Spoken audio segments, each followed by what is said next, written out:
everybody, welcome back to my club. It's RicketyGames. I'm Cindy. Today we are here with Doki Doki Literature Club. Part 2. Back to poetry. Alright, daydream, fear, email, poof, lipstick, waterfall, dazzle, special, starscape, clumsy. We'll go with daydream. Lollipop, forgive, wrath, alone, uncanny, marshmallow, vanilla, jump, pleasure, journey. Journey.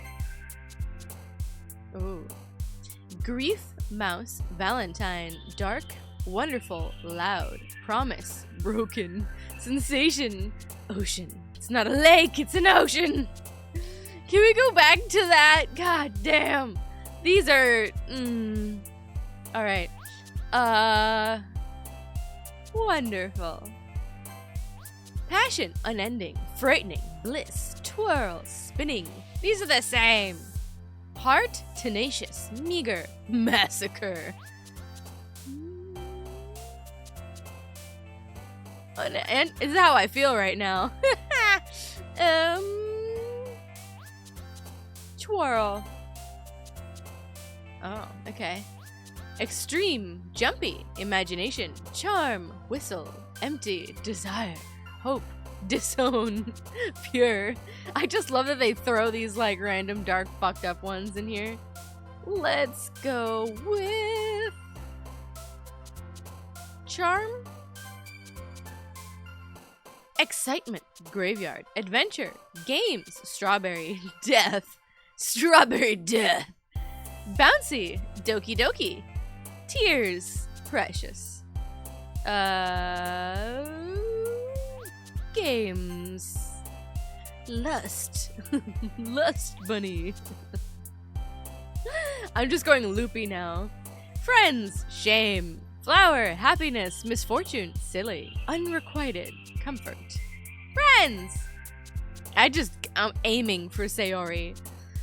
Holiday, family, variance, embrace, amazing, feather, playground, existence, time, milk.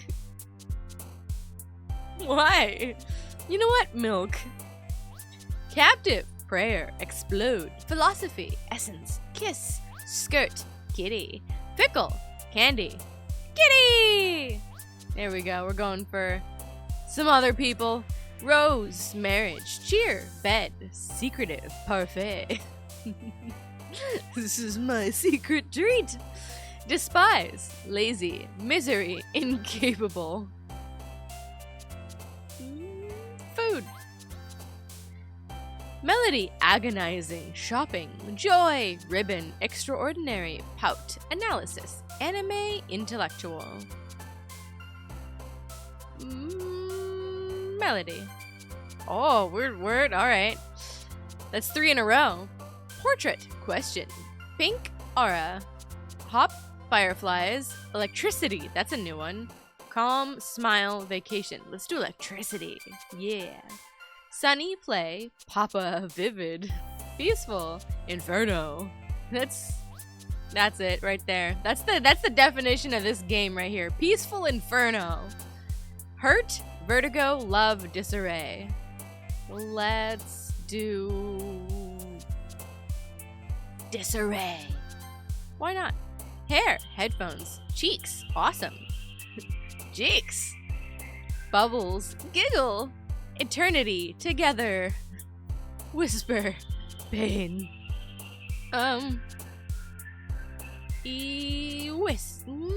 Bubbles. 'Cause bubbles. Effulgent, rainbow.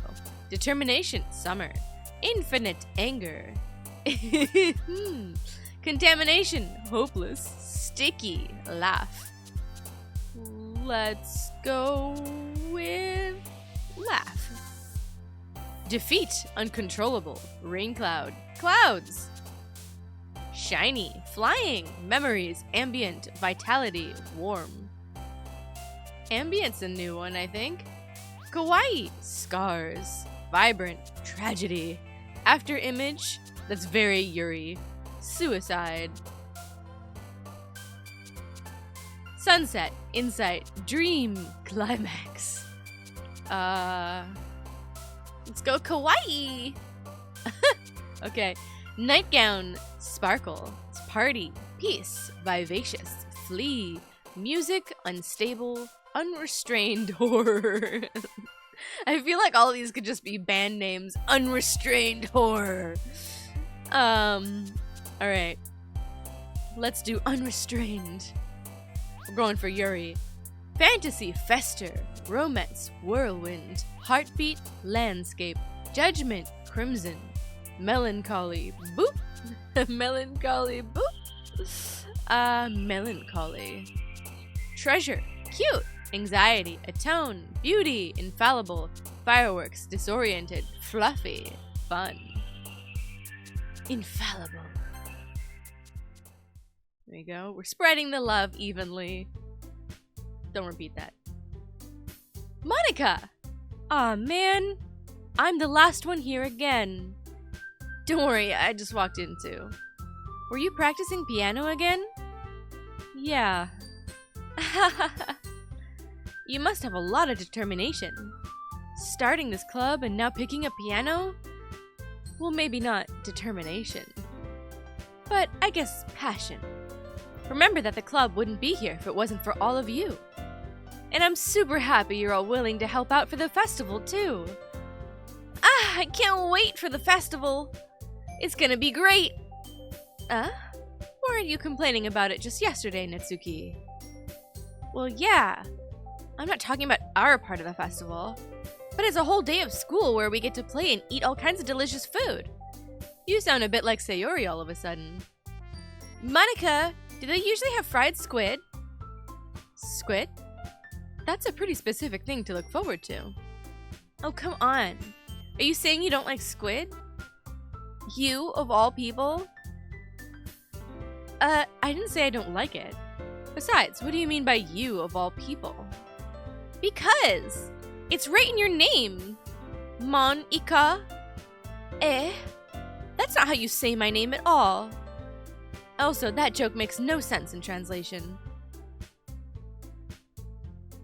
Never mind. Let's just focus on our own event for now, okay? Fine. Your reactions aren't as fun as Yuri's or Sayori's anyway. Excuse me? Where is Sayori anyway? Ah, there you are. Sayori is sitting at a desk in the corner of the room looking down at nothing. I walk over to her. Hey, Sayori. I wave my hand in front of her face. Huh? You're spacing out again. Sorry. Don't mind me. You can go talk to everyone else. Huh? Is everything okay? Of course. Why wouldn't it be? It just feels like you're a little off. Sorry for assuming things. Jeez, you worry way too much about me. I'm fine, see? Sayori shows me a big smile. Don't let me distract you from having fun with everyone. Alright, if you say so. I worriedly glance at Sayori before turning back toward everyone else. But the conversation is already dispersed, with everyone back at their usual activities. Maybe I should ask Monika if she noticed anything about Sayori recently. Since they've been preparing for the festival, they must be spending a lot of time together. I timidly approach Monika, who is shuffling through some papers at her desk. Hey, what's up? Hey, this might sound a little strange, but have you noticed anything up with Sayori recently? Anything up with her? In what way do you mean? Maybe I'm reading into it a little too much, but she seems downcast today. Oh, you think so? I can't say I've noticed anything about her. Monika peers across the room at Sayori, who is idly dragging a rubber eraser up and down her desk. Maybe there is something on her mind. I'm surprised I'm not the one asking you. You certainly know her a lot better than I do. Yeah, but she's never really like this. She's always talked to me about things that bothered her. But this time, when I asked her, she was really dismissive. Sorry, I know it's not your problem. I just wanted to see if you knew anything, so I'll drop it now. No. It's important to me too. I mean, I'm also friends with her. And I also care about the well-being of my club members, you know? Maybe I'll try talking to her myself. Are you sure about that? She seemed like she wanted to be left alone. Are you sure? Maybe she just has a hard time bringing it up with a person of interest. Ooh. Person of interest? What do you mean by that? Bruh. I'm saying that maybe the thing on her mind is you. Me? How on earth would you come to that conclusion? Well, I probably shouldn't say too much, but Sayori talks about you more than anything else, you know? She's been so much happier ever since you joined the club. It's like an extra light was turned on inside of her. What? No way. Sayori is always like that. She's always full of sunshine. It's not any different now than it always has been. You're so funny. Have you ever thought that maybe you've always seen her as so cheerful because that's just how she is when she's around you? There you go, dude. Stop being so goddamn oblivious! I said too much. I'm sorry. What do I know anyway? I didn't mean to jump to conclusions, so you should just forget about what I said. I'll try to talk to her, so try not to think about it for now. Alright. This guy, banging into his head, poor girl. Monika smiles meaningfully. I know she said to forget about it, but I already know that I won't be able to get her words out of my head. Monika stands up from her desk and walks across the room to where Sayori is sitting. I watched her kneel down next to Sayori and gently talk to her. But she's keeping her voice low, so quiet that I can't hear her from here. I sigh and I sit myself down. I know Sayori told me not to worry about her and to have fun with everyone else. But that's impossible to do when she's behaving like this. You're in love, boy! Exactly how much do I care about her that I'm letting this weigh me down so much? Now it feels like I'm the one behaving out of the ordinary. But there's nothing I can do besides wait for Monika. Okay, everyone!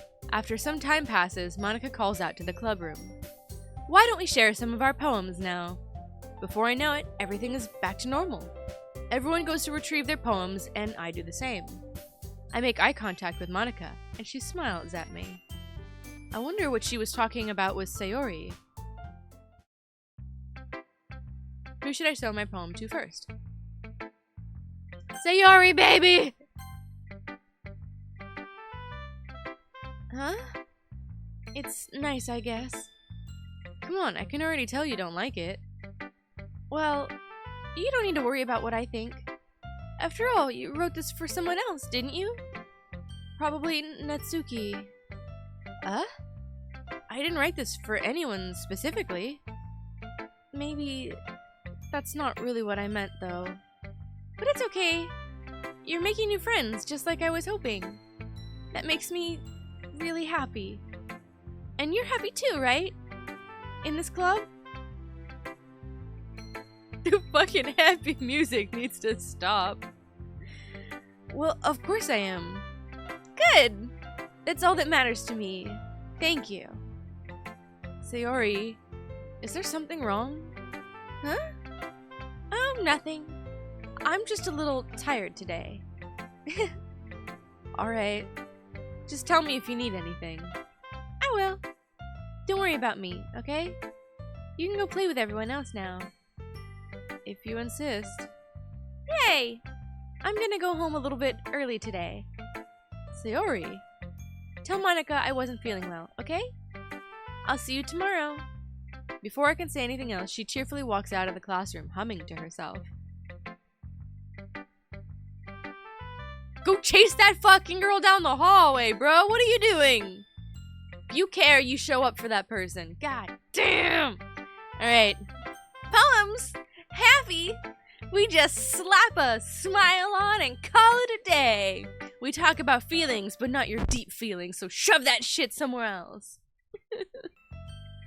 Finally! Huh? This one, it's good. I was wondering how long it would take you. Alright. Yes, seriously. Don't listen to what anyone else says, especially Yuri. Just keep writing poems like this. That's all you need. Oh, you know what? It's probably because I picked all the words and she liked most of them more than Sayori did. Oops. I was just picking words to pick words. I wasn't going for a girl. That's what happens, though. We should have been laser focused on our baby. I fucked up.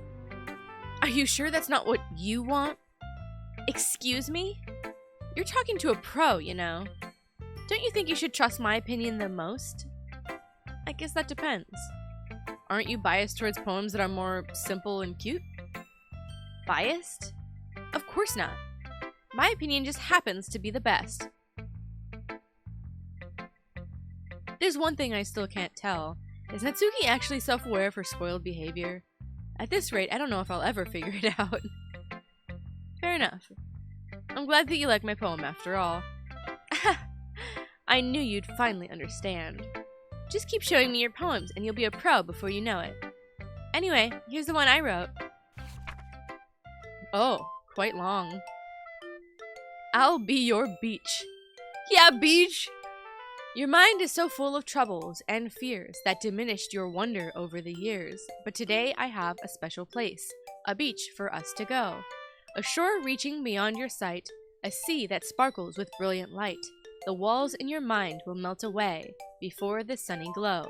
I'll be the beach that washes your worries away. I'll be the beach that you daydream about each day. I'll be the beach that makes your heart leap in a way you thought you had left long ago. Let's bury your heavy thoughts in a pile of sand. Bathe in sunbeams and hold my hand. Wash your insecurities in the salty sea, and let me see you shine. Let's leave your memories in a footprint trail, set you free in my windy sail, and remember the reasons you're wonderful when you press your lips to mine. I'll be the beach that washes your worries away. I'll be the beach that you daydream about each day. I'll be the beach that makes your heart leap in a way you thought had left you long ago. But if you let me by your side, your own beach, your own escape, you'll learn to love yourself again. That one's sweet, Yeah. I felt like I kept writing about negative things, so I wanted to write something with a nice message for once. Besides, the beach is awesome. Kinda hard to write anything negative about the beach. So you decided to write about the beach first and then came up with the message later? Yeah, well, it's only because of what happened yesterday. I mean, after Yuri and I realized we kinda wrote about the same thing, she wanted to pick a topic and have us both write about it, or whatever. You can really see her doing that too. Making us write about a simple topic, then trying to impress me by coming up with something all fancy. Well, it's not like I care. I just did it anyway. I mean, I guess mine ended up being kind of metaphorical too, but there's nothing wrong with doing that once in a while. At the very least, it's good practice. She's super insecure. She's like, she wanna do it.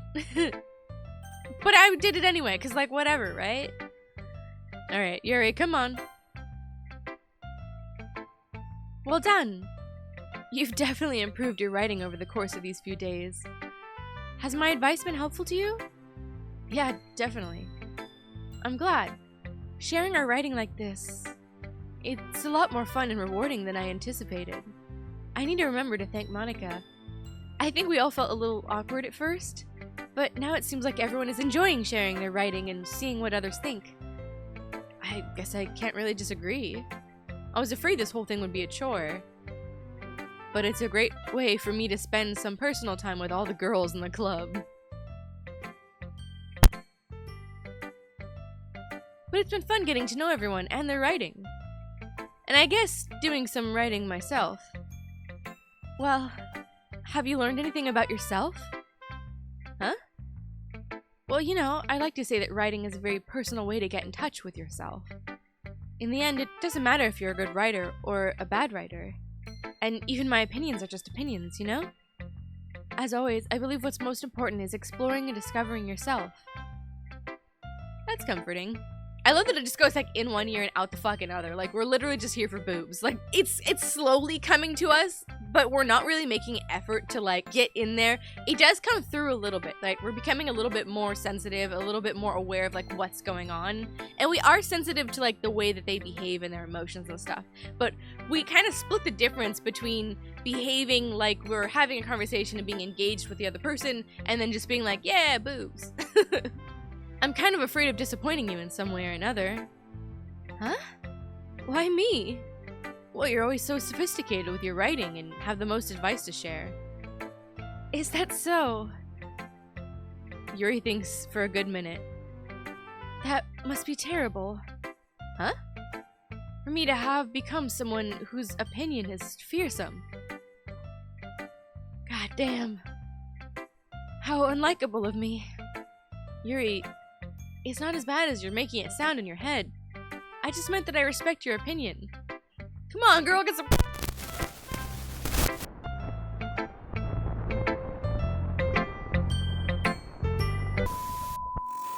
I see. I'm sorry that I always overthink and come to those sort of conclusions. I'm just a little too used to it. Overthinking? Being disliked. Yuri... What am I saying?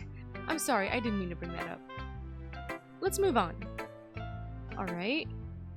Do you want to share your poem now? Okay. Here. Oh. Beach.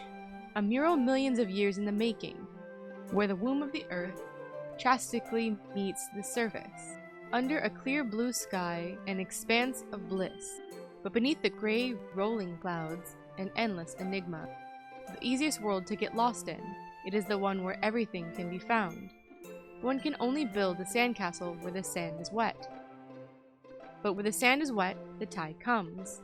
Will it gently lick at your foundations until you give in? Or will a sudden wave send you crashing down in the blink of an eye? Either way, the outcome is the same, yet we still build the sandcastles. I stand where the foam wraps around my ankles, where my toes squish into the sand.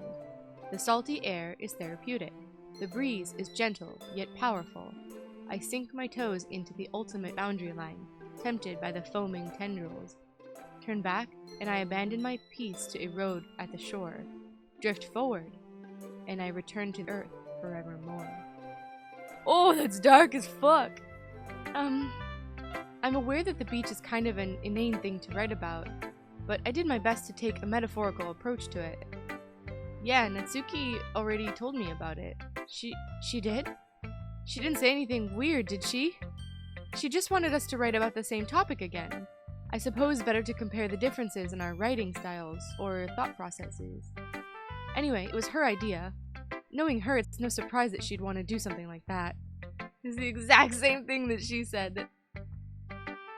She probably just wants to show off. It's not like I have a particular interest in her writing style. I just went with her request. But I suppose it's not so bad to write about something simple on occasion. It can be refreshing, you know. It's good for me to calm my thoughts once in a while. Yeah, I think I agree. Thanks for sharing. Monika! Hi! Have you thought about what you want to submit to perform at the festival? Well, being in this club is one thing, but performing in front of a bunch of people? I'll have to give it some more thought. Okay, no pressure. But whatever you do, I'm sure it'll turn out great. It would also make me happy to see. Anyway, let's take a look at today's poem. Sure. I let Monika take the poem I'm holding in my hands. It's kind of funny. How so? No, not the poem. I mean, it's funny how your poems and Sayori's have been getting more and more similar to each other every day. I'm surprised you're so in sync with her.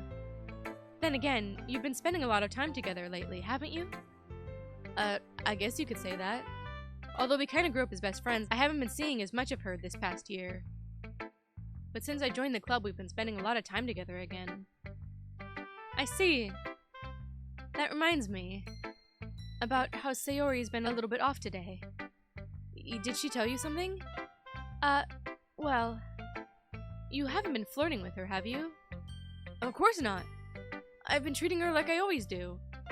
Alright. Just making sure. I know how much you care about her. It would be terrible if something bad happened to her, so keep an eye on her. Sayori's been acting so much happier ever since you joined the club. What could have happened all of a sudden? Well, never mind.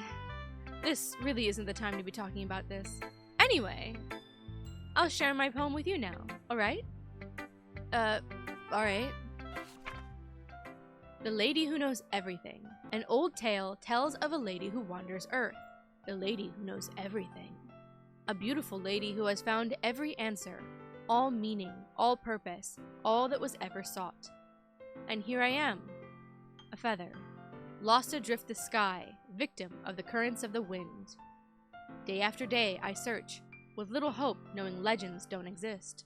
But when all else has failed me, when all others have turned away, the legend is all that remains, the last dim star glimmering in the twilit sky. Until one day, the wind ceases to blow.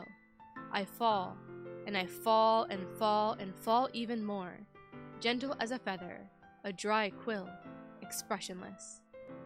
Then a hand catches me between the thumb and the forefinger, the hand of a beautiful lady. I look at her eyes and find no end to her gaze. The lady who knows everything knows what I am thinking. Before I can speak, she responds in a hollow voice. I have found every answer, all of which amount to nothing. There is no meaning, there is no purpose, and we only seek the impossible. I am not your legend. Your legend does not exist. And with a breath, she blows me back afloat, and I pick up a gust of wind. Okay. It's kind of interesting. Her poems are becoming more omniscient and more kind of bigger than life, I guess. You know, I feel like learning and looking for answers are the sort of things that give life meaning. Not to get too philosophical or anything, but it was kind of on my mind, so that's what I wrote about. I see. I never really put much thought into it. We never really put that much thought into anything. Like, we put a lot of thought into, like, Sayori and, like, the girls', I guess, emotions. But when it comes to the poetry, we're just like, I read it, it's nice. In a way, it's almost paradoxical. Because if we all had the answers, wouldn't the world start to lose its meaning? You know, there's one thing I noticed. It seems like everyone in the club prefers writing about things that are more sad than happy. Well. Are you surprised? I mean, if everything was okay, we wouldn't really have anything to write about, would we? Humans aren't two-dimensional creatures. I think you'd know that better than anyone. You mean one-dimensional? Ah, yeah, that. Anyway, here's Monika's writing tip of the day. Are you ever too shy to share your writing because you're afraid that it's not good? It can be really disheartening to get a lukewarm response to something you put so much into. But if you find other people who enjoy writing, then sharing becomes a lot easier. Because instead of just telling you that your writing is good or okay or bad, they'll want to focus more on everything that went into it and the things you can work on. It's much more encouraging that way, and it will make you want to continue improving. It's almost like having your own little literature club, don't you think? That's my advice for today. Thanks for listening. Okay, you three. We're all done sharing poems, right? Why don't we start figuring out... Hold on a second. Is it just me, or did you just say something strange just now? Something did sound a bit unusual. That's right. You deviated from your usual catchphrase when addressing the club. Catchphrase? I don't have a catchphrase. Jeez, why is the mood so weird today? Look, even Yuri isn't immune to it. Stagnating air is common foreshadowing that something terrible is about to happen. In your books, maybe. Look, the only thing different is that Sayori isn't here. Ah, it seems you're right. The fact that they didn't really notice, like, the three of them, like, she's literally going like, oh, I guess you're right, she's not here. Shows you kind of how true friends they are, I guess, right? Sayori always helps lighten the mood a little bit, doesn't she? It's almost like everyone's balance is thrown off when she's not around. Where the heck did she run off to anyway? I thought she just went to pee. Natsuki, please show some decency. Oh, come on. Actually, she wasn't feeling too well and went home early. Is that so? I really hope she's alright. Seriously? Of all the times not to go home with her, you picked the time she's not feeling well? Go, Natsuki! You chase after that bitch! If you care a lot about her, go! Get out of there! Go get her! Goddamn! So much for you two being all lovey-dovey. Love you, Natsuki. As a friend. She's a good wingman. No. First of all, stop misunderstanding my friendship with Sayori. And second, she's kind of been avoiding me today, so I didn't want to force it. Oh? That curious expression coming from Yuri, of all people? Calm down, guys. I talked to her earlier, and everything is fine. What did she say? Anyway, we need to figure out the rest of the festival preparations. You notice she didn't answer? 'Cause it's about you, motherfucker! Let's decide what everyone will be doing this weekend. I already know what I'm doing. That's right. Natsuki will be making cupcakes. But we might need a lot of them, in different flavors. And different flavors. Can you handle that all by yourself, Natsuki? Challenge accepted. And as for myself, I'm going to be printing and assembling all the poetry pamphlets. Sayori will be helping me design them. And as for Yuri, you can... Guys, can you help me come up with something for Yuri? I'm useless. No, that's not it at all. You're the most talented person here, you know. Now Natsuki's pouting too? Jeez, even I can tell now. I guess I never really gave Sayori enough credit, but I can tell things are even harder on you when she's not around. That may be the case. If I can't also be a leader on my own, then I won't grow as a person. So, Yuri, you have the most beautiful handwriting, you know? So you should make some banners and decorations to help set the atmosphere. Atmosphere? About that. I love atmosphere. Yuri's expression suddenly changes as she stares at her desk in focus and starts nodding to herself. Your mind is already racing, I see. That's great. You'll be a wonderful help, Yuri. Anyway, that just leaves you.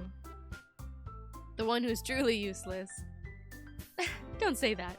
In fact, both Natsuki and Yuri have some pretty heavy tasks to handle. It would probably go a long way to give one of them a hand. You could always help me out as well. I would be really appreciative of that.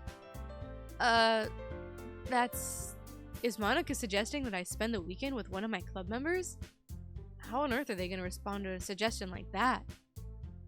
I suppose I wouldn't mind a bit of help.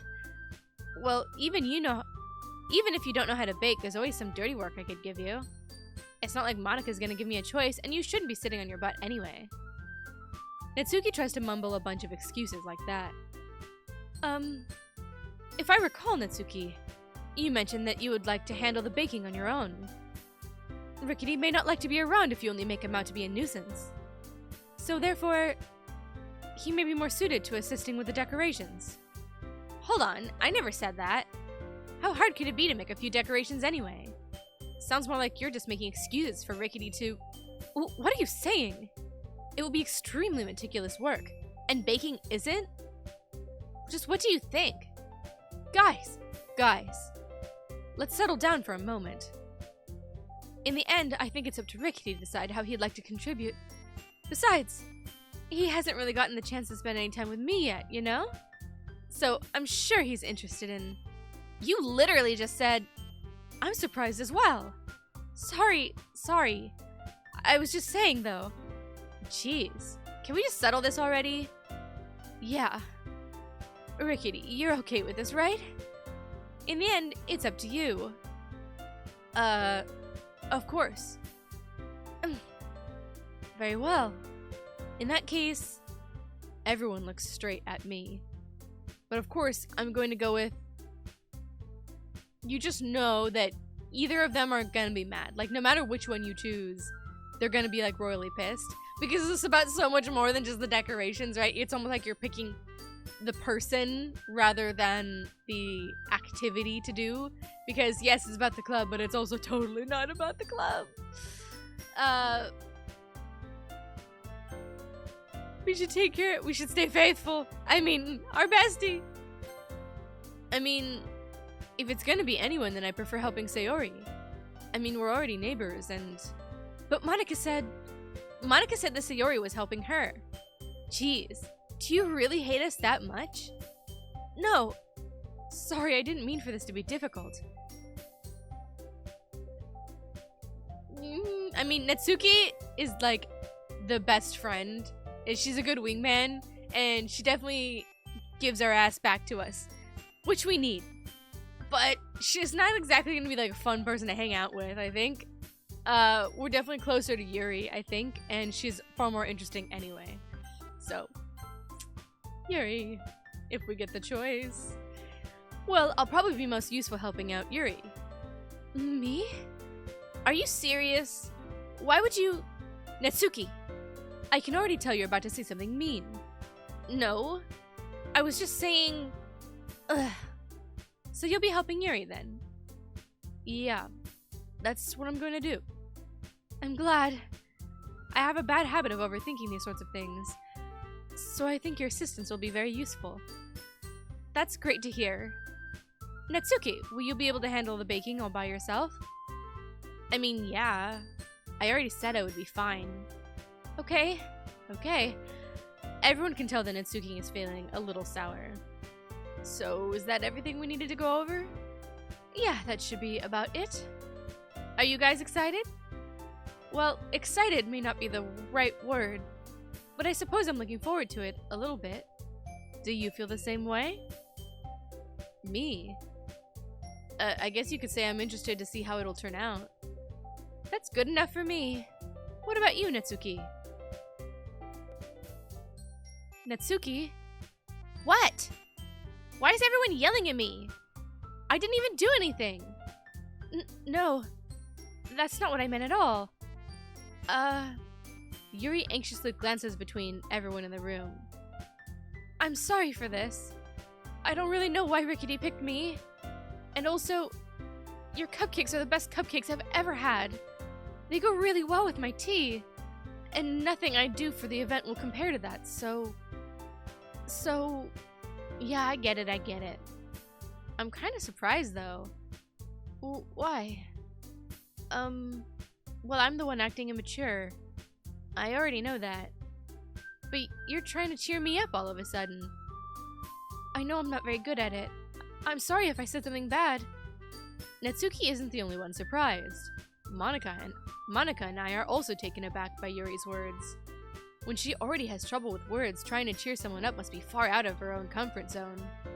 But I begin to understand. Yuri was trying to sound like Sayori.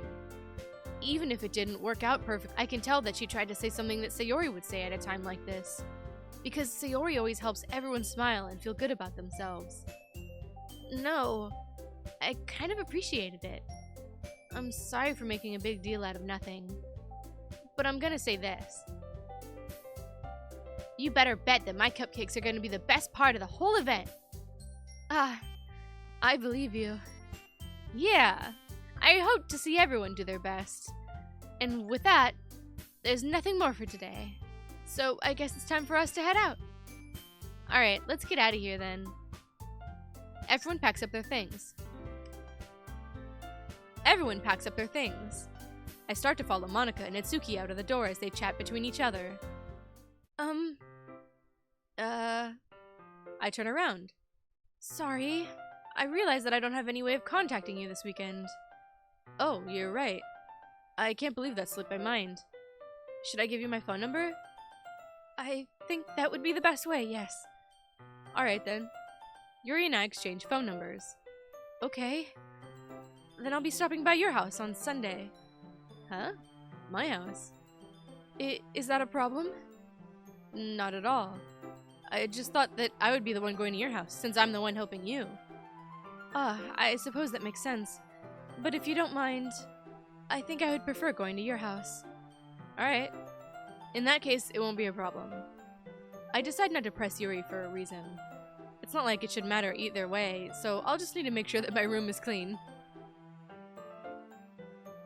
I hope I'll manage to make myself useful in some way. I'm not nearly as creative as you are. Don't underestimate yourself. I think we'll make a very productive team. Even if you only chose me because you felt bad or something. Wait. You don't actually think that, do you?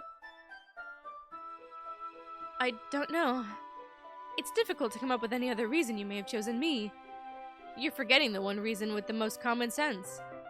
I chose to help you because that's what I wanted to do. But...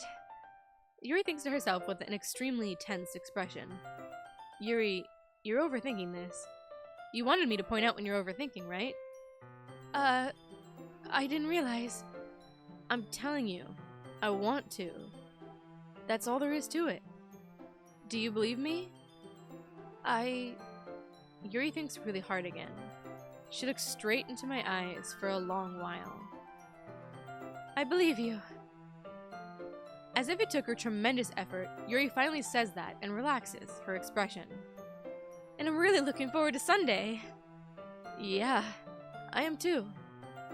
After that exchange, I make my way out of the door, and Yuri follows. I can't believe this. Yuri's going to be coming to my house on Sunday? Even though I would have preferred to do this with Sayori, my anxiety still shoots through the roof. I guess I've gotten pretty used to handling her at this point, but who knows what might end up happening when we're outside of school. She even told me she was looking forward to it. I shake my head. Why do I feel nervous that Sayori finds out about this? It's not like we feel that way about each other. Yes, you do! Besides, like Monika said, this is about the club. Sure. I have nothing to worry about, and if I just go with it, then I'll have a good time. It's already Sunday. I've been getting increasingly anxious about Yuri's upcoming visit. I keep telling myself there's no reason to be nervous, but it doesn't help much. Yuri is clearly an introvert and also an intimate person in general. There's no doubt that she'll open up a little bit when it's just the two of us. Meanwhile, we've been texting occasionally. She was extremely apprehensive at first, but it wasn't long before I was already learning more about her. But putting Yuri aside, I haven't heard a thing from Sayori since she left the club early the other day. It's not like we text each other all the time or anything, but I've been worried about her in the back of my mind. Between what Sayori said and what Monika said, is it really okay for me to put Sayori's feelings aside when she might need me? If it's really nagging at you, then you can always check in. Nobody doesn't ever appreciate when you reach out. That is to say that everyone, I think, appreciates if you reach out. Even if it's a bad time, even if it's not what they need or they don't want to talk or whatever it is, they'll always remember the gesture, right? People will remember that. People will take care of that. And I think that that's the hardest thing to do, is that most people get in their own heads about it and you think that there's going to be, something bigger about it or anything like that. But at the end of the day, it does matter a lot. And I think most of us don't do that enough, right? It's just hard to make that first step to reach out. Everyone's just kind of afraid to in one way or another, or they feel like it's too much to. Sadly, it seems to be very human that we just don't, even though we know we should or want to. I decide to visit Sayori before Yuri comes over. Yes, good guy. Rather than asking, I simply tell her I'm coming over, much like we've done in the past. Once I reach Sayori's house, I knock on the door before entering it myself. Again, we used to play so often that we've made it a bit of a habit, simply entering each other's houses like we were family. The house is quiet. Sayori isn't anywhere on the first floor, so I assume she's up in her room. It's already strange of her not to run down and greet me. I head up to her bedroom where I finally find her. Sayori? Hi. I sit down in her room. Sayori forces a smile, but it's easy to tell that she's different. There's a minute of silence between us. You haven't come over like this in a long time, have you? I guess you're right. It has been a long time. Not much has really changed, has it? Sayori's room is as messy as it's always been. I also recognize the same stuffed animals and wall decorations that she's had for years now. If you came over more often, it wouldn't be such a mess. That's because I end up cleaning it for you. How come you suddenly wanted to come over today? Aren't you supposed to see Yuri today? Yeah, but... Wait, how did you know that? Sayori had already left by the time we decided that last meeting. Monika told me. It's only natural for her to keep me informed about the festival preparations, right? That's true. But what about you? Aren't you going to be helping Monika today? Of course! But I'm just helping her online. We didn't plan to meet up or anything. Ah, so it's just me and Yuri then. Yep. There's more silence between us. This situation, like, so Sayori's kind of jealous, and she's also just, we're gonna learn kind of what's up with her. This could easily be like a fixed situation and a more fun situation for everybody involved to just invite the three of us all together, right? Just have Sayori come over to my place and she can do her thing online with Monika, and then Yuri and I can be working whatever. It's gonna piss off Yuri for sure, because Yuri obviously wants to get alone time with us because all the girls are just falling down on us because they're all player-centric for games like this, and that's all they can think about, and that's the only thing going on in the brain. That's it. But like a situation like this can be better served if we just kind of all group up together. We're all working toward the same goal. I mean, yes, it's gonna piss off Yuri, but like we're obviously more comfortable with Sayori, and it can still be like an intimate situation with the three of us. It just won't be intimate the way Yuri is planning on it. You know what I mean? Sayori stares in a random direction. Everything about her behavior is really uncharacteristic. I finally get to the point. I just wanted to see how you were doing. After you left on Friday, when something's wrong, you can't just hide it from me. I know you too well. So... Sayori smiles, shaking her head. That's no good.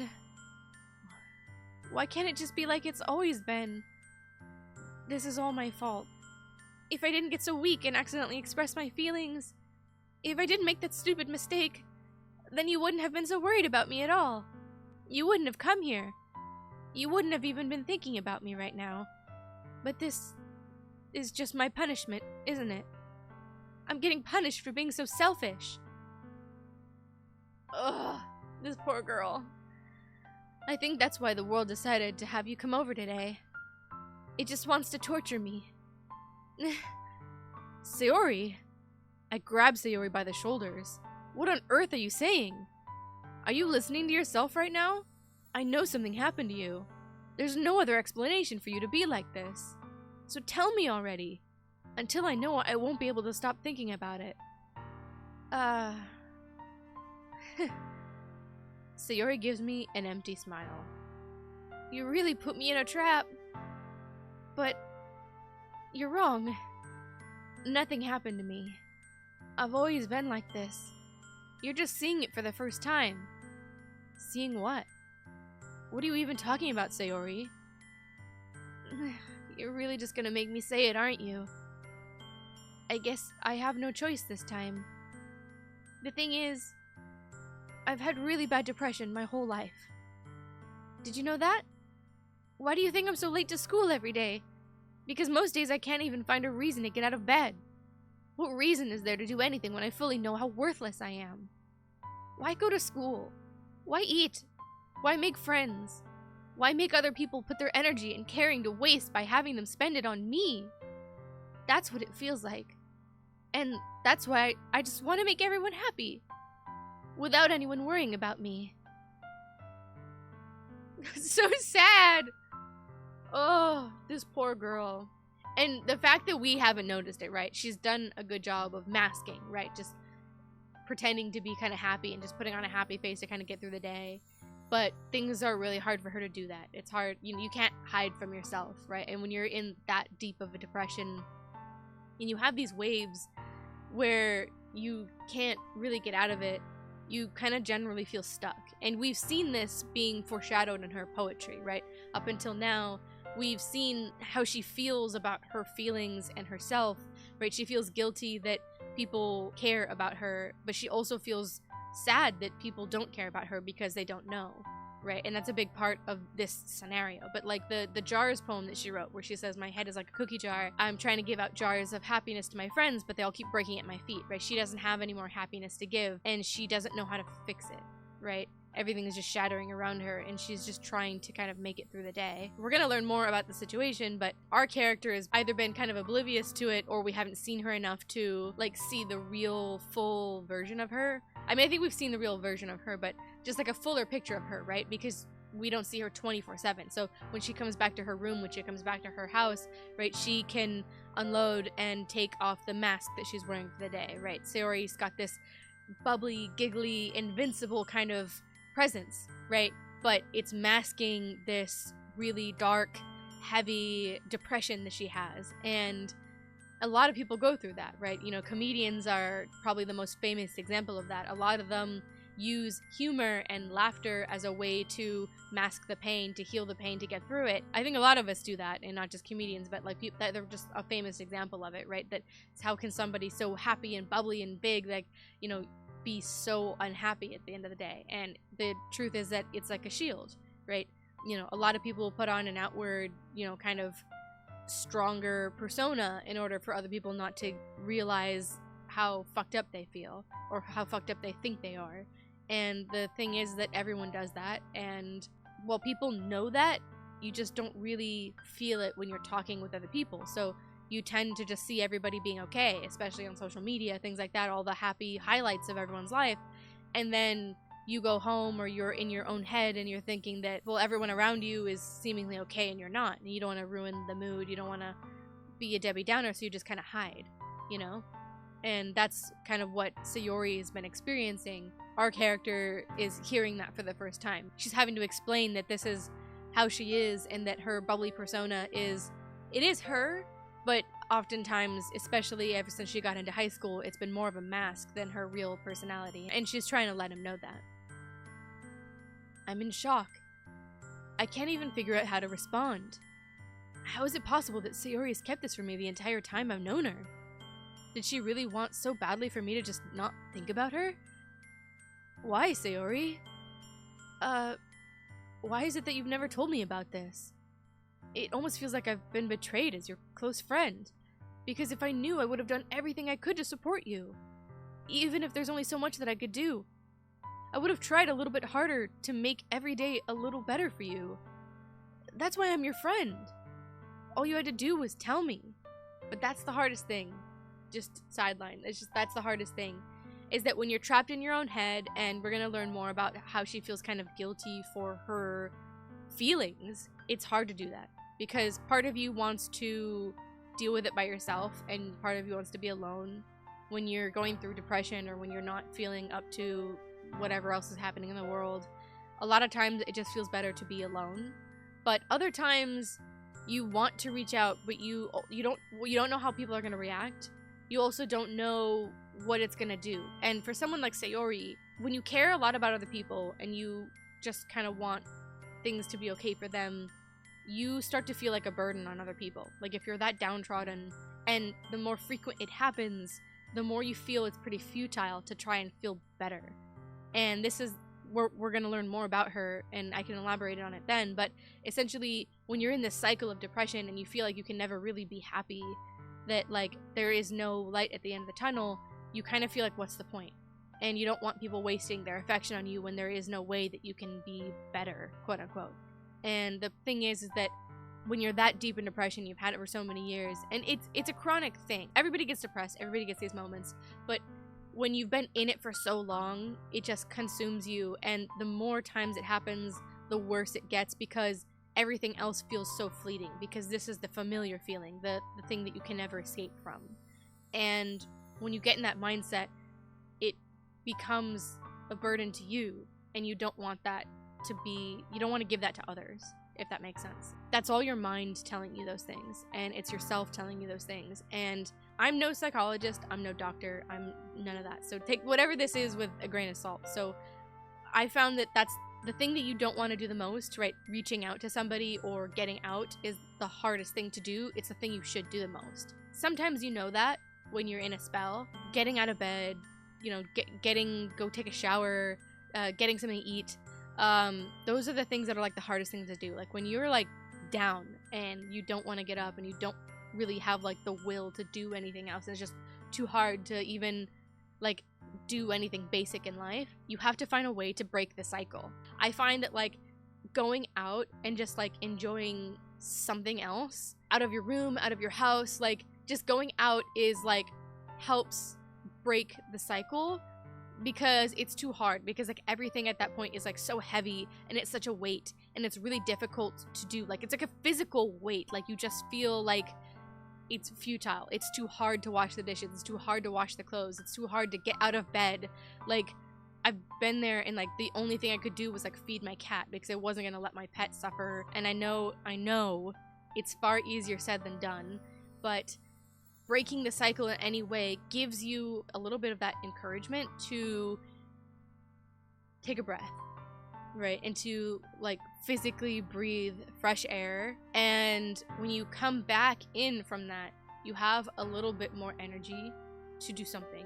And that little bit of energy, like picking up the clothes off the floor, washing dishes, go taking a shower, right? That little bit, it will snowball. And then you can get back on your feet. Slowly but surely you'll be able to get back to like normal life. If you have the depression that's just hiding in you and you do go to work or you go out or whatever, you're already out, do something different to break the routine. Like take yourself out to dinner or go to a different grocery store or something like that, like after work or whatever. Like go somewhere different for like half an hour, and it just breaks the monotony up of things. Anyway, I just figured like that's kind of what's helpful for me when I've been in those situations. So yeah, anyway. Back to the game. I'm not a doctor. I felt like that was something, because this is the part of the game where things start to get dark and things start to get really fucked up and real. And it starts with Sayori. It starts with understanding that like somebody as bubbly and as invincible and as infallible as her can be hurt inside. Nobody wants to be depressed, right? But she can't really help it, and life still goes on, and she doesn't really know what to do about it, and that's okay. But yeah, anyway. It's getting sad. You don't understand at all. Why do you think I didn't tell you? Because if I told you, then you'd have to waste effort caring about me instead of doing important things. I don't want to be cared about. It's bittersweet when people try to care about me. It feels nice sometimes, but it also feels like a bat being swung against my head. That's why I want so badly for you to make friends with everyone else. Helping everyone be happy together is the best thing for me. But then I discovered something else too. Seeing you make friends and get closer with everyone in the club, it feels like a spear going through my heart. So that's why I decided the world just wants to torture me. Every path leads to nothing but hurt. You're right that I don't understand. I don't understand your feelings at all, Sayori. But I don't need to understand. Whatever it takes for me to help you stop hurting, that's what I'll do. No! There's nothing! Nothing at all. The only thing that could have helped me is if everything could be like it always was. But I was selfish. I finally showed you what a horrible person I am. We're gonna stop right there, because I know I keep talking during this part, but most of the game up until this point, there's not a ton to unpack. I definitely could have gone through the poems, but I feel like the poems need a lot of context from the end of the game that to talk about up front spoils the rest of the game for anybody who hasn't done this one. And I think Doki Doki is just such a good build-up of a game that it deserves its own moment. So I'm trying my best not to spoil anything, but I'm trying to give you little hints of things. First of all, this is what I was talking about with like kind of the guilt complex that comes with being like depressed, right? She cares a lot about other people, and she's just a caring person in general. So it hurts when her hurt affects other people. And depression is something that just kind of lives with you, right? And for a long time, it feels like it will never go away. And it feels like you can just minimize it or stuff it away somewhere, and it's like dormant, right? It's still with you, but it's like asleep and it's not really with you. And that's when you can like function, right? And you can like be normal, where it feels normal, and like be happy and hang out, and nothing's really affecting you. But then it creeps up slowly. It gets like, it like awakens and then gets bigger and bigger and bigger, and then back into depression, right? And that kind of cycle leads you to think that it's never going to end, right? That there's no cure, that you'll never be happy again. It's not true. I'm proof that's not true. But when you're in it, that's what it feels like. And when you're in it long enough, you just kind of think that you're a negative person and that things are really bad. She thinks that there's the kind of bigger picture to this, that the world is deciding to torture her, that she's done something bad somehow. And all of that becomes internalized, right? And that's why she thinks she's a horrible person. And Sayori couldn't be further from it.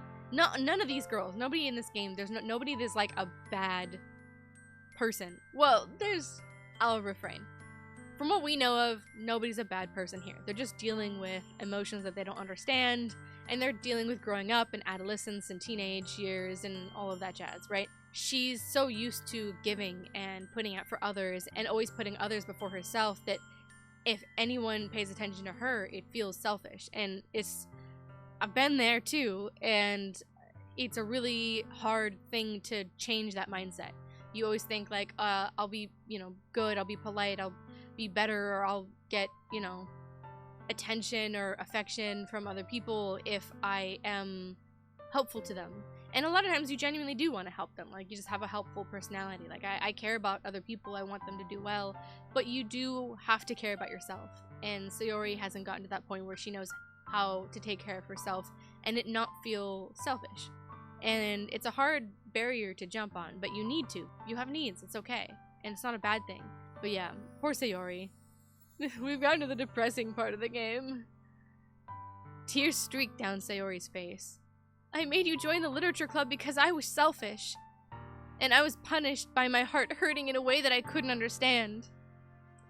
Oh, they don't even realize they're in love. And now you came here and I made you hurt too. I'm just weak and selfish, and that's all I am. That's why I'm going to accept these punishments, because I deserve every last one. Without thinking, I once again grab Sayori's shoulders. This time, I pull her into a tight embrace. A big hug is the best. Sayori, I don't care if you feel selfish. I'm really happy that you convinced me to join the club. Seeing you every day makes it worthwhile enough. If I make friends with everyone else, then that's just a bonus. But please, never underestimate how much I care about you. I wouldn't have it any other way. Rickety. Sayori isn't hugging me back. Despite my arms being wrapped around her, Sayori's arms remain at her sides. She starts sobbing next to my ear. No, don't do this to me. Please don't do this. Sayori barely manages to speak between her sobs. I don't know if I'm doing the right thing. You are, dude. You just gotta say you are. Because sometimes words fail you. And if words fail you, being there says more than words can handle. All I want is for her to know that I care. If you have it in you to call yourself selfish, then you have to let me be selfish too. No matter what it takes, I'll figure out what needs to change. I will say, for all the grief that I do give our character in this game, he does have a high emotional perception when it comes to Sayori, and he definitely says everything that I think you would want to hear in a situation like this. Like, he's a really good friend. Obviously, he cares a lot more than just friends, and he's in love with her, she's in love with him, and, you can take this game in other directions, for sure, but I think that, at a more canon level is kind of how it's supposed to be. It's very interesting that we're kind of oblivious when it comes to other things, but we have this kind of very strong emotional maturity when it comes to her, and, just being there for someone like her, just being there at all, when someone's going through something like this is really important. To make them feel like they're not alone. I'll make these feelings go away. And if there's anything that you need me to do, then you'd better tell me. I'll get mad if you don't. I don't know.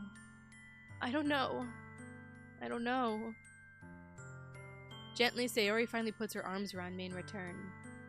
I don't know anything. It's all just really scary. I don't understand any of my feelings. The only time I'm not feeling nothing is when I'm feeling pain. But your hugs are so warm. And that's really scary too. Letting someone in is scary. It just is. But it feels nice at the end of the day. Sayori lets me go. As she does so, I let her go as well. The festival's tomorrow. Yeah. It's gonna be fun, right? Yeah. How would you like for me to spend it all with you? It's what I want. I promise.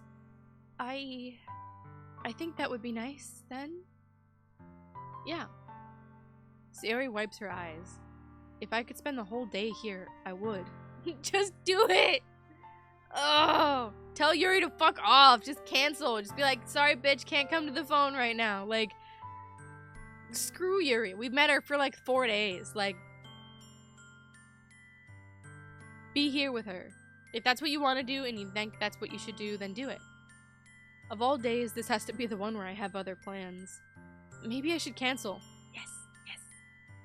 No, don't! Please don't. If you did that, then I really wouldn't forgive you.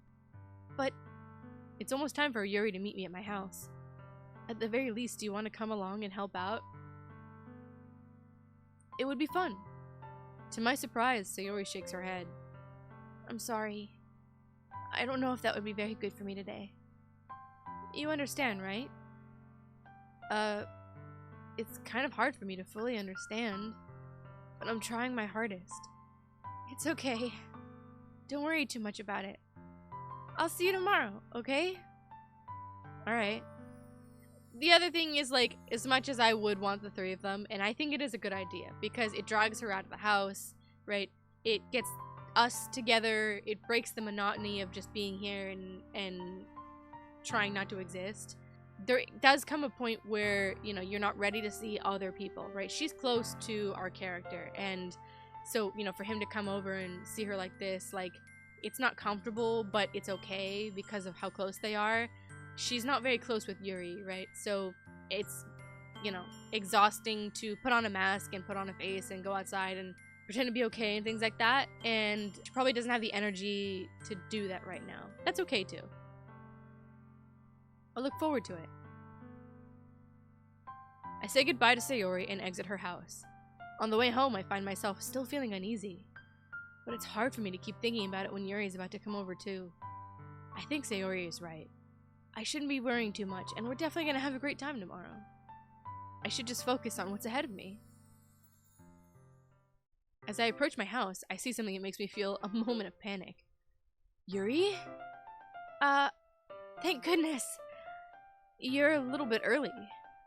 I'm sorry I wasn't home yet. Were you waiting a long time? No, I just got here. But I started to get nervous when nobody answered the doorbell. You always could have texted me. If I had known, I would have reassured you and hurried more on my way home. I suppose that's true. I didn't think of that for some reason. She's so nervous to spend the day with the guy she likes. It should be common sense to do that, but I decided to ignore it. Nobody's thinking with common sense here. That's just teenagers.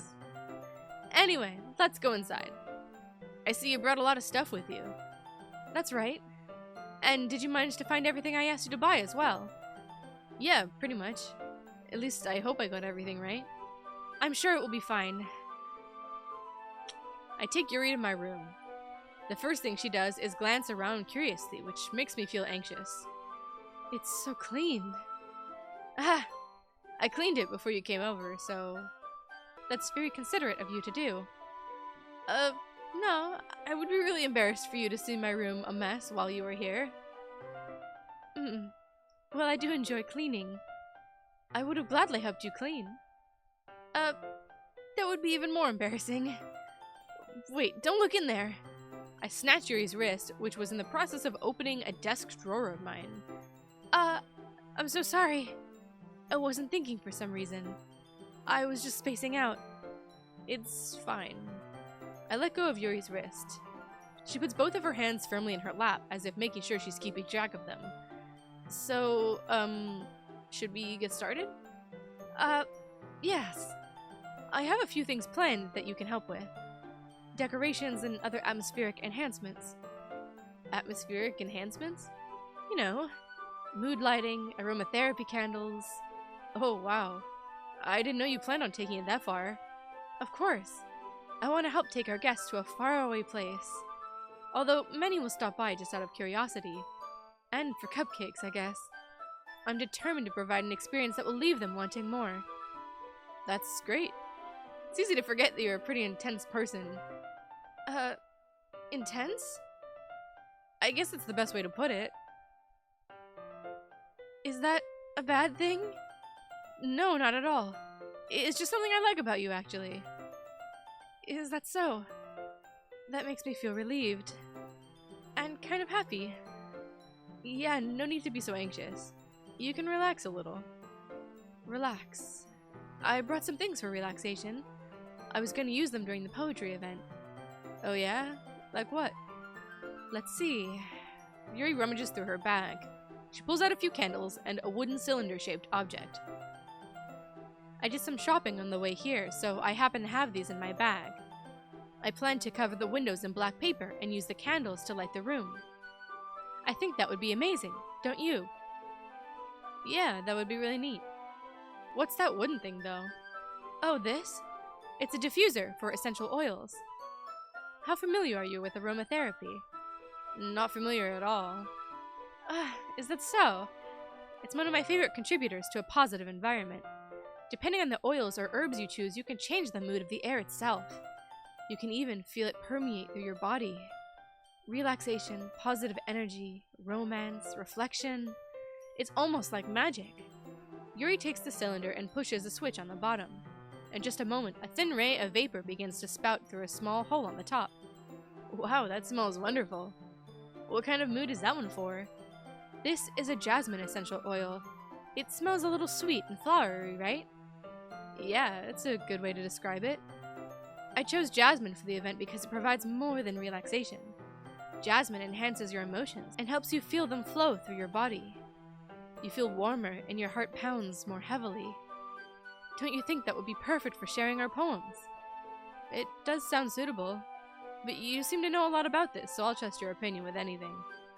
Yuri smiles gently, clearly enjoying herself. She again reaches into her bag and pulls out several spools of thin ribbon. What are those for? Well, did you purchase the origami paper I asked you to get? Yeah, I have it over here. We won't be using the paper for folding origami. What I'd like to do is write a different word on each paper. We'll need about 100 of them. Oh yeah? And what will those be used for? Well, I'm gonna cut pieces of ribbon to hang from the doorway. of the classroom. Then we can fasten the paper onto the ribbons and create a doorway curtain. Wouldn't that be beautiful? It would also catch the eye of those passing by the room. It may attract some to peek inside. That's really creative. I had no idea you'd be so good at this, Yuri. Is that so? Well, I suppose I do get a little intense, as you put it. Yuri giggles with red cheeks. Is it just me, or is she more relaxed when it's just the two of us?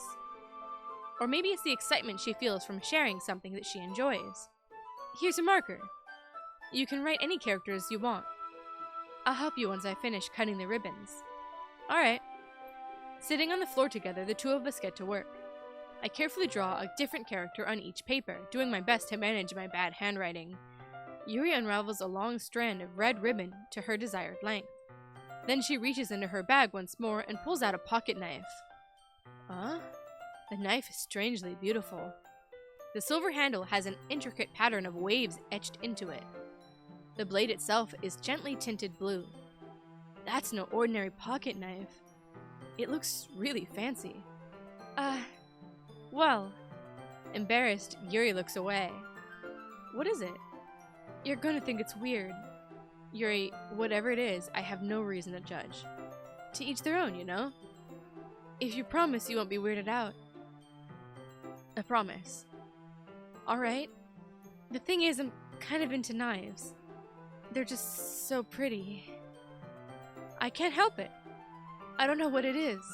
The combination of craftsmanship and the feeling of danger, maybe.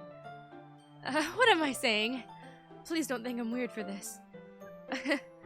You're laughing at me. No, I'm not laughing at you. It's just funny how nervous you get about sharing.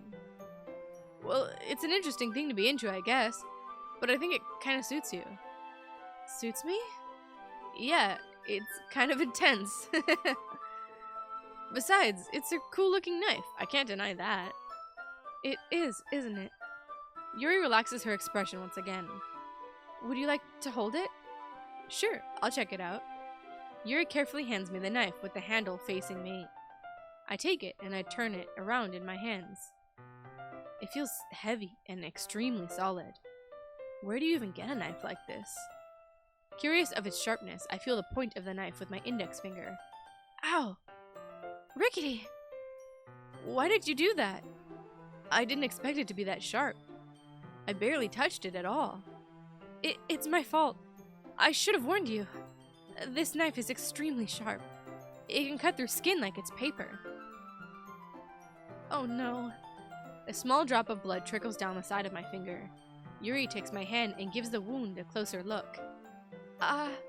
She stares at it and noticeably fidgets. If you're squeamish, I'll go wash it off now. Without warning, Yuri puts my finger in her mouth and licks the wound. I feel her tongue curl around my finger. Startled, I instinctively pull my hand back. Oh, please forgive me. I wasn't thinking. Alright. Ugh.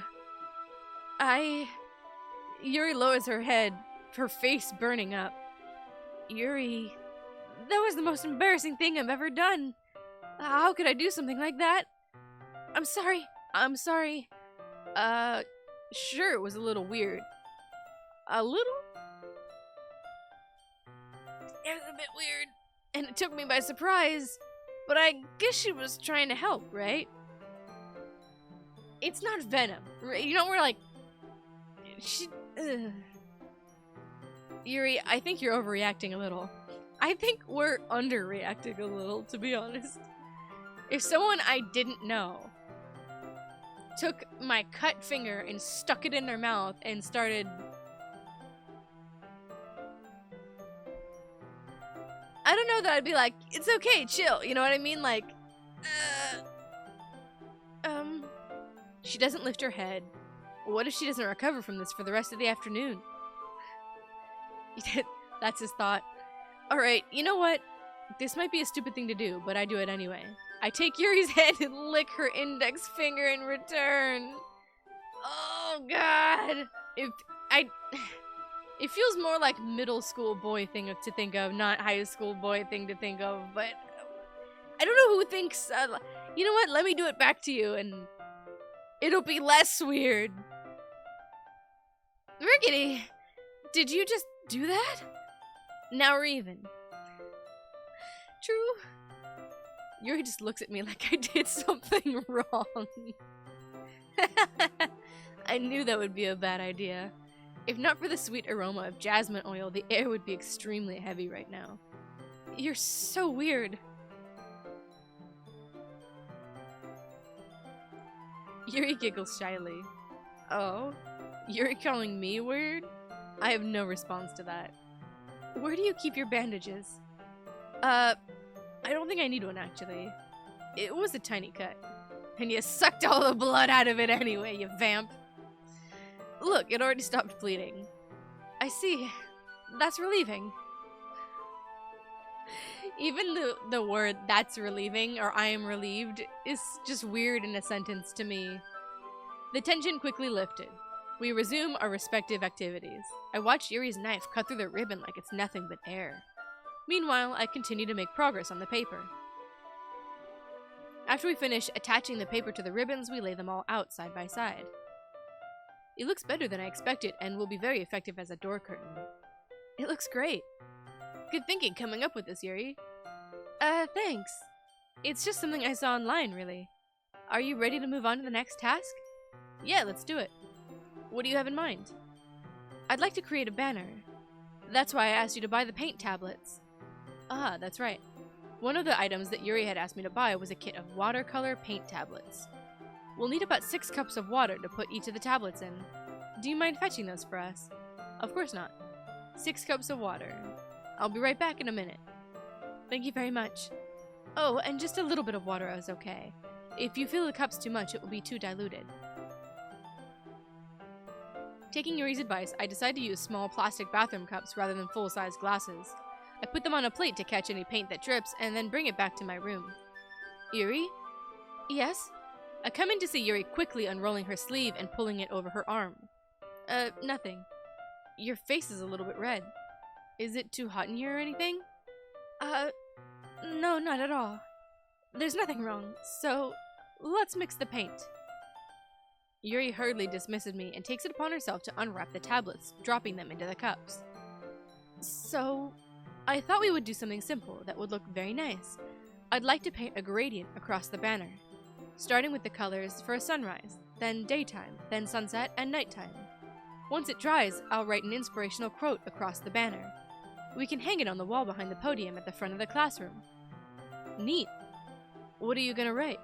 Well, it will be more fun to surprise you. Yuri smiles at me. If you say so. After rolling out the banner, Yuri and I kneel on the opposite sides so we don't get in the way of each other. Yuri uses a brush and then adds a few dots of different colors across the banner to serve as a color guide when we paint. This kind of reminds me of elementary school. Painting on a banner with watercolors feels a lot like art class projects we used to have back then. It's relaxing. Ah, I'm sorry if this feels too childish. No, I didn't mean it like that at all. It's kind of fun, you know? Yeah, it's fun. I'm glad you feel that way too. Yuri stops painting for a moment, thinking to herself. For me, I don't need to go out and do crazy things to have fun. In fact, I usually don't even want to. I just like when I can spend time with one other person. Even if it's something simple like reading, it doesn't matter if we don't talk much. Just having a friend next to me makes things feel a little bit nicer. I think that's all it takes for me to be happy. Is that so? Even if Yuri and I are quite different, I can understand where she's coming from. I feel that way about things like anime and games where simply sharing the experience with someone can make me happy. I think I feel the same way. Yuri smiles gently. I knew you'd understand. Yuri leans over the banner to grab an unused paintbrush, but I move at the same time, causing my head to bump into hers. Yeah! Sorry! Yuri reels back and I quickly lift my hands in surprise. Are you hurt? No, I'm not hurt. It just startled me, that's all. Sorry, I should have asked you to get it for me. It's not your fault. Your face. There are droplets of paint on Yuri's face and neck. Is there something on my face? Yeah, I accidentally got paint on you. Sorry, it's totally my fault. I'll get a towel right away. I rush out and fetch a small towel and dampen it with some hot water. I return to my room and kneel back down in front of her. This shot. Here. I pat down Yuri's face and neck with a towel. Is something wrong? It's hot. I just didn't expect it. Sorry, I didn't want to use cold water. Having finished, I start to retract my hand, but Yuri suddenly holds my wrist. Wait, it just for a little longer. It feels really nice. This poor girl, she's so starved for affection and attention. Probably pretty awkward for us, but... Oh. I keep my hand still against Yuri's neck. She looks into my eyes. It's an intense expression that I recognize from when she reads her books. She's been seeing too many book talks. Almost as if she's lost in a daze, enveloped by her own thoughts. She breathes gently, half through slightly parted lips. What is happening? Is the aroma of the jasmine giving me this dizzy feeling? Yuri's gentle fingers wrap around my wrist, sending a tingling sensation through my arm. Suddenly, her face seems to be much closer than mine than it was just a moment ago. Yuri slowly pulls away. Sorry. I've been feeling a little lightheaded today. I didn't mean to space out. It's fine. The moment is over as soon as it began. Yuri picks up her brush again, but her movements seem clumsier, like she is unable to focus. I remain silent, forced to ignore the event that just transpired. Hesitantly, I retrieve my own brush and continue following Yuri's example. That should do it. I finish filling the night sky with white dots that look like stars. Looking at the banner as a whole, it's very pretty and natural looking. I think it came out better than expected. I'm really happy with the results. Yeah, me too. Are you gonna add the lettering now? Not yet. It needs to dry first. That's true, but won't that take a while? Well, perhaps it would be best to leave it here, and then have you bring it in the morning. I can do the lettering in the classroom before our event starts. Is that okay? Yeah, that's totally fine. Wonderful. In that case, I don't think there's anything more for us to do here. Phew. You say that like you're glad it's over. Was I wrong to assume that you were at least enjoying yourself a little bit? Oh no, it's not that. I'm just glad that we managed to get everything done. I see. I am too. I was a little concerned about time. I need to start making dinner soon. So you don't have any time left? I was secretly hoping that we would have extra time after finishing the work. Bro! Who do you want to be with? Sayori or your gal here? Well, Yuri thinks to herself. I think it would be too irresponsible of me to wait much longer. I'm sorry. I was hoping there would be more time as well. It's probably my fault. Sorry for being such a slow worker. No, it's not your fault at all. And the important thing is that we got everything done, right? Yeah. So, I shouldn't be disappointed or anything. Gathering all her things, Yuri seemed to be a little downcast. I understand why. It sounded like she rarely gets the opportunity to spend time with friends in a relaxed environment. But that doesn't mean that this is the last time it can happen. Once Yuri packs up, I walk her out the front door. Thank you very much for having me today. No problem. I'm glad I was able to help. Just let me know if there's anything else you need me to bring tomorrow. I will. Well then. Yuri fidgets. I guess I'll see you tomorrow. Wait! I kinda say that without thinking. About today.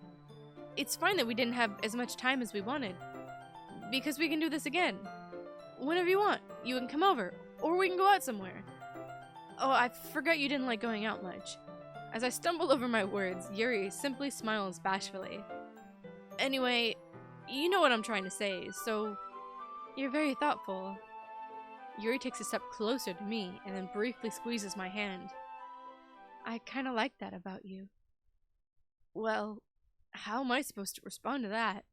I don't even get a chance to, as Yuri suddenly pulls back. Sayori! Hi! Sayori! Just now we weren't... It's okay. I just stopped by to say hi. Well, it's nice to see you. I'm sorry, but I'm already on my way to leave. Aw, really? That's too bad. I'm sorry, but we'll all be together at the festival tomorrow, so that's fine, right? Of course! Sayori beams. Yeah, so I'll see you tomorrow. Clearly embarrassed, Yuri hurries off. Sayori waves goodbye after her. Sayori, I thought you didn't want to come over today. Oh, well, I tried staying in my room, but my imagination was being really mean to me. So I had to come here and see it for myself. See what? What are you talking about? You know, how much fun you were having with Yuri. How close you got to her. It makes me really, really happy that you've made such good friends. That's all that matters to me. Tears start to fall down Sayori's face. That's all that matters to me. Why am I feeling this way? I'm supposed to be happy for you. Why does it feel like my heart is splitting in half? It hurts so much. Everything hurts so much. This would be so much better if I could just disappear. Sayori, don't say that. It's true. If I wasn't here, then you wouldn't have to waste your sympathy on me. You wouldn't have to put up with me being selfish. Monika was right. I should just... Monika? Monika was right about what? Sayori, what I said before is true. I'm not gonna let this continue. Caring about you isn't like some burden your mind is making it out to be. It's something that makes me happy. It's something that I wouldn't trade for anything else. So even if it takes an entire lifetime, I'm gonna be by your side until you don't feel any more pain. But... Sayori looks away. I put a hand on her shoulder to reassure her. I'm scared. I'm really scared. What are you scared of, Sayori? I'm scared that I might like you more than you like me. Sayori, it's true, isn't it? I was weak and started to like you too much. I did this to myself. I like you so much that I want to die. That's how I feel. And that's enough, Sayori. I don't want you to hurt anymore. I slide my hand down Sayori's arm and squeeze her hand in my own. Do you remember how I said I always know what's best for you? Do you still believe me? Wordlessly, Sayori nods. Even if you don't understand all of your own feelings, I know what you need most right now. And that's what I'm gonna give you. Sayori, I'ma friend zone you, bitch! Oh, it's like a Hallmark movie. She's just like, I'm so jealous that you could be in there with that bitch. I love you and you don't love me back. And he's like, yeah, alright, I'll friend zone you. Obviously, this is a turning point in the game. Okay. The roller coasters in this one. It starts out being like cutesy, fun, kawaii. And then it gets depressing as fuck. And very, very real. And then it gets awkward, like... It's not even like sexual tension awkward. It's just like fucking weird. And then we're back to like the ooey gooey love story. Oh, Sayori. I love you. I love you. What? Those are my true feelings. So there's no way you could like me more than I like you. I should have realized it sooner. But spending time with everyone at the club, making new friends, having fun with you every day, it helped me realize that you are truly the most important person to me. That's why I'll accept any of your burdens. As long as we continue like this every day. With you by my side, then I know we'll both be happy. Rickety. Oh, it's so cute! Suddenly, Sayori wraps her arms tightly around me. Rickety. Is this really okay? Yeah. I hold Sayori in my arms and pull her closer. You'll never have to let go of me again. I love you. I want to be with you forever. Me too. I feel Sayori's grip around me weaken a little bit. What is this? Sayori? I'm supposed to be happy right now. I always thought this would be the happiest moment for me. But why? Even now? Why won't the rain clouds go away? They're not going away at all. It's okay, Sayori. It might take some time for things to get better again. But no matter how long it takes, I'll be there every step of the way. Oh, it's so cute. What he says is a little too perfect, and it's very beautiful. But I do love this moment in particular because I feel like it's very true to life.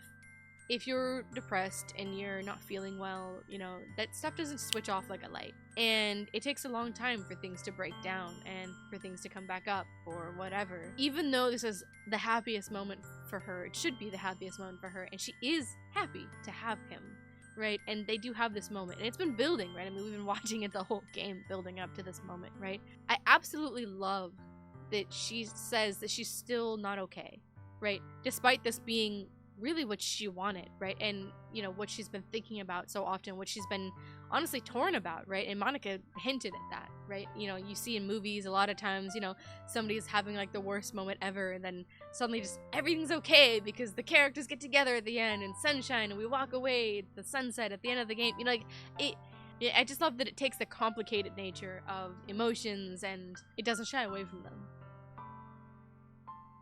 That's all that matters right now. Okay, I trust you. Sayori and I slowly release each other. So, I guess that makes the festival tomorrow our first date, huh? What are you saying? I don't want to think about those things, you know? I want everything to be the same as it always has been. Even if we really are a couple, I don't know if I can handle anything more right now. It's really new and scary to me. I understand. We'll go at whatever pace suits you best. Wave all the green flags. Hey. Sayori gazes at me once again, smiling sadly. Even if I get really, really sad, this is the best thing for me, right? Huh? I don't really understand what Sayori means by that. Are you saying that this is making you feel sad, Sayori? I don't know. I don't understand what I'm feeling. It felt like a bunch of thorns when you told me you love me. But that's why I want to trust you. You know what's best for me. Yeah, I do. That's my promise. I say that, but in reality I've never felt more uncertain when it comes to Sayori. I know that I love her, and she loves me, but I'm having so much trouble understanding Sayori's feelings as much as she is. Even though I can comfort her, I keep wondering if I should be doing something more, or something different. I know these thoughts will continue to plague me until things are back to the way they were. Is that what Sayori meant by not wanting anything to change? I don't know. But I know I'll give it everything I got. Sayori is the most important person to me, and I'll do whatever it takes to have a happy future with her. Happy future? It's the day of the festival. Of all days, I expected this to be the one where I'd be walking to school with Sayori. But Sayori isn't answering her phone. I considered going to her house to wake her up, but decided that's a little too much. Meanwhile, the preparations for the event should be nearly complete. The banner that Yuri and I painted is dry, and I gently rolled it up to take it with me. She sent me a pleasant text reminding me not to forget anything, and I reassured her. Funnily enough, I probably feel the same way as Natsuki about the event. I'm more excited for it to be over so I can spend time with Sayori and Yuri at the festival. But knowing Monika, I'm sure the event will be great too. No, go to Sayori! Rickety! You're the first one here. Thanks for being early. That's funny, I thought at least Yuri would be here by now. Monika is placing little booklets on each of the desks in the classroom. They must be the ones she prepared that have all the poems we're performing. In the end, I found a random poem online that I thought Monika would like and submitted it. So that's the one I'll be performing. I'm surprised you didn't bring Sayori with you. Yeah, she overslept again. That dummy. You think that on days that this important she'd try a little harder. But I say that, that's what I was gonna say. I say that, but I suddenly remembered what Sayori told me yesterday. And I suddenly feel awful knowing that it's not nearly that simple for her. I only said it because the way I'm used to thinking. But maybe I should have gone to wake her up after all. You should take a little responsibility for her. I mean, especially after your exchange with her yesterday. You kind of left her hanging this morning, you know? Exchange? Monika, you know about that? Of course I do. I'm the club president, after all. But, I stammer, embarrassed. Did Sayori really tell her about it that quickly? That we're a couple now? I didn't really plan on bringing it up with anyone yet. Jeez, you don't know the full story at all, so don't worry. I probably know a lot more than you think. Monika's being as friendly as usual, but for some reason I felt a chill down my spine after hearing that. Hey, do you want to check out the pamphlets? They came out really nice. Yeah, sure. I grabbed one of the pamphlets laid out on the desks. Oh yeah, they really did. Something like this will definitely help people take the club more seriously. Yeah, I thought so too. I flipped through the pages. Each member's poem is neatly printed on its own page, giving it an almost professional feel. I recognized Natsuki and Yuri's poems from the ones they performed during our practice. What's this? I flipped to Sayori's poem. It's different from the one she practiced. It's one that I haven't read before. Get out of my head, get out of my head, get out of my head, get out of my head. Oh no! All fun and no play makes Sayori a sad girl. Get out of my head. Get out of my head before I do what I know is best for you. Get out of my head before I listen to everything she said to me. Get out of my head before I show you how much I love you. Get out of my head before I finish writing this poem. But a poem is never actually finished. It just stops moving. What is this? Reading the poem, I get a pit in my stomach. Rickety? What's wrong? Nothing. This poem feels completely different from everything else Sayori's written, but more than that. I changed my mind. I'm gonna go get Sayori, so... well, alright. Try not to take so long, okay? I quickly leave the classroom. Don't strain yourself. Monika calls that out after me. I quicken my pace. What was I thinking? I should have tried a little bit harder for Sayori. It's not a big deal to at least wait for her or help wake her up. Even the simple gesture of walking her to school makes her feel really happy. Besides, I told her yesterday that things will be the same as they always have been. That's all she needs, and what I want to give her. I reach Sayori's house and knock on the door. I don't expect an answer since she's not picking up her phone, either.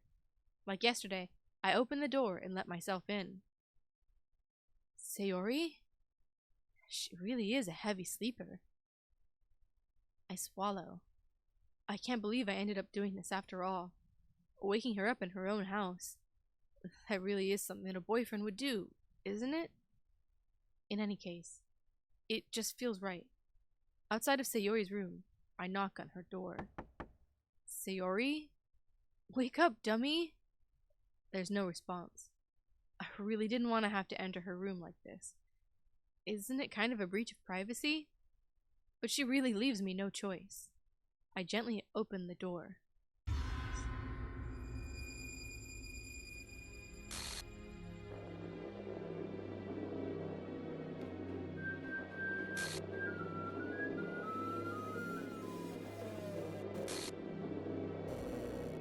An exception has occurred. File game script chapter 5. Line 307. See traceback text for details. My baby's toes. Oh, welcome to Doki Doki. What the hell? What the hell? Is this a nightmare? It has to be. This isn't real. There's no way this can be real. Sayori wouldn't do this. Everything was normal up until a few days ago. That's why I can't believe what my eyes are showing me. I suppress the urge to vomit. Just yesterday, I told Sayori I would be there for her. I told her I know what's best, that everything will be okay. Then why would she do this? How could I be so helpless? What did I do wrong? Confessing to her? I shouldn't have confessed to her. That's not what Sayori needed at all. She even told me how painful it is for others to care about her. Why did I confess to her and make her feel even worse? Why was I so selfish? This is my fault. My swarming thoughts keep telling me everything I could have done to prevent this. If I just spent more time with her, walked her to school, and remained friends with her like it always has been, then I could have prevented this. I know I could have prevented this. Screw the literature club. Screw the festival. I just lost my best friend. Someone I grew up with. She's gone forever now. Nothing I can do can bring her back. This isn't some game where I can just reset and try something different. I only had one chance, and I wasn't careful enough. And now, I'll carry this guilt with me until I die. Nothing in my life is worth more than hers. But I still couldn't do what she needed from me. And now, I can never take it back. Never. Never. Never.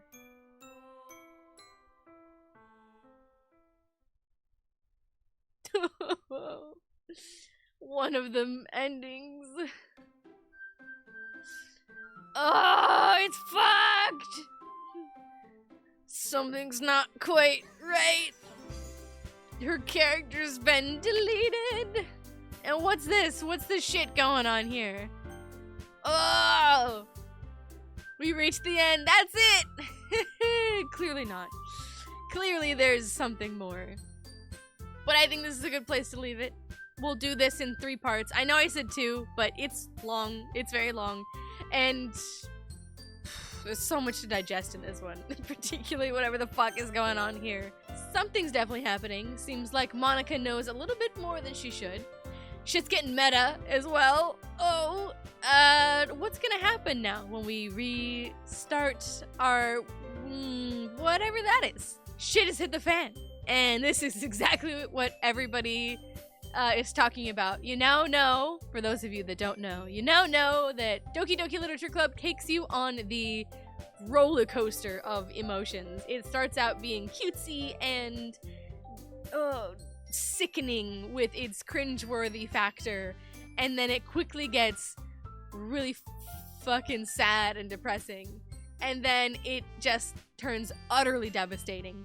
And if you were flirting with anybody else, like if you chose to do the poems a little bit more in the direction of specific people, I didn't for this playthrough, but if you like actually like pick people, like you can pick more complicated words and you always get Yuri, right? Or if you pick only the cute things, you pick Natsuki. And if you pick the other 2 characters, obviously Sayori gets more and more upset. Like she gets like happy for you that you're like being friends with other people, but she gets more sad for herself, right? As you grow what she thinks is further away from her. You still get to this moment though, and you still can make the choice. Obviously, if you make a different choice, something else happens. If you make other choices across the board, like picking specific people to aim for when doing the poems and stuff, you get different dialogue throughout the game. So, I mean, I will say, for the sake of when you do get to the end of the game and you know the full picture of what's actually going on here, what's happening, it's worth 100% a new playthrough to play through the game knowing everything that you know by the time that you get to the end of the game. But it is also worth playing the game again just to get the different bits of dialogue to see how the different girls react. Because that's kind of like the whole game, is their reactions, because you're stuck and they're all in love with you and they're falling head over heels and tits out of dresses and fingers and mouths for you. So, you know, that's Doki Doki. Anyways, thank you everybody so much for watching. The next part should be the last part of Doki Doki Literature Club, and I will definitely say, as a warning for the next one too, it gets super fucked up. This is the part where things get interesting and sad as fuck, and like this is just the taste. This is literally just like the tip of the iceberg with this game. The next part is where things absolutely get so royally fucked and fucked up. See you there.